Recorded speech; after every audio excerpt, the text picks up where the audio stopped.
Doma Sports Talk, worldwide, with some news from the world of boxing. So y'all know what time it is. You ain't in a rush to get concussed.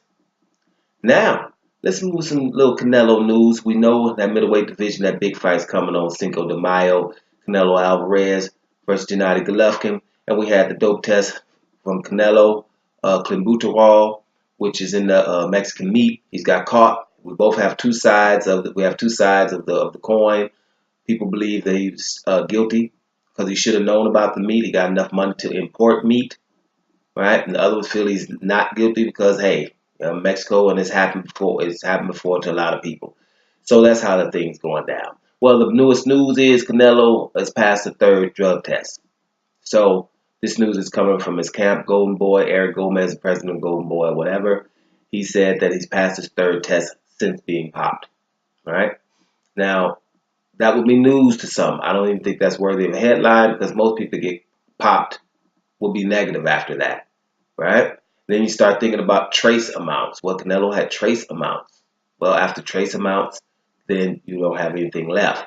But we got to be careful about these trace amounts because other fighters with trace amounts, right, got suspended.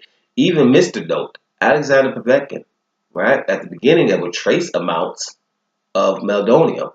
And what he was saying was he was taking meldonium religiously before January 2016, religiously, because it was legal, right? So after a month or so after that, what happens is trace amounts. Get it? So, and others, Lucas Brown, I don't think he had much in his system either. It's trace amounts. So trace amounts is not an excuse, right? Most people, if you're not caught red-handed with the drugs in your hand, then you're probably going to have trace amounts if they caught you a week or two after it was in your system. Whatever. So there's another thing for the people who believe the man is guilty. They're going to have to sort this out. Those things like that are not headlines coming from Golden Boy Promotions. And the other one a week ago where it was Ring Magazine saying that they got something from Golden Boy. It's the same entity, guys. Golden Boy owns Ring Magazine. So if it's coming from them, it's not really interesting. It has to be from another entity, like the Nevada Commission, something like that. When they start saying something, then we start listening. But before that, it's very fishy. I hope they clear this up. They need to keep working vigorously for that. Now, let's go down to welterweight news. We had a big fight that got canceled April 14th. Fight between the best pound-for-pound fighter in the world, Terence Crawford, and Jeff Horn, the guy who beat Manny Pacquiao and willing to fight everybody else. Got canceled, and your boy Terence Crawford's hand is hurt. Right? That's the official news or reason why it's canceled. I think it's a great move that is canceled. I don't know if the hand injury is right or not, but I know that the best fighter in the world don't fight once you do 4 weeks of promotion, you don't fight. And I'm thinking everybody involved with this start talking to each other and say we're not fighting on that date because we don't even have a venue.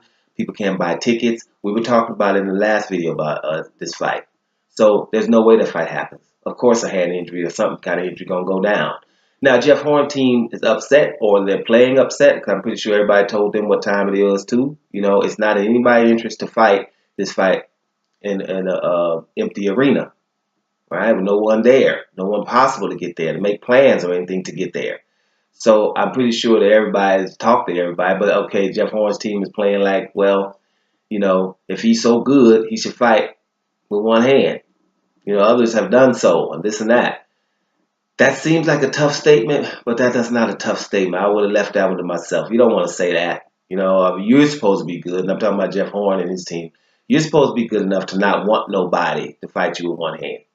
You understand? You're a boxer who don't say, hey, look, come and fight me with one hand. You don't want that because if you beat him, then everybody's going to say he had one hand. Now, that was just a little bit too crazy. But I just think this here is a scenario that everybody involved understands. We're not fighting. Jeff Horn either. We're not fighting with no one knowing about it. Right? People have to know about it. This next fight is going to be in May or June. And they can get it together and get a venue and let people know when this fight definitely is. So the promotion can roll and people can prepare and get to the fight. So that's what I think about that. Right? So those are the two news. Canelo has passed two drug tests afterwards, after being popped. Right? And Jeff Horn team supposed to be mad at Terence Crawford because his hand hurts, saying he's soft because he's not going to fight him with one hand. What y'all think about that? Throwing Sports Talk Worldwide. I'm up out of here, y'all.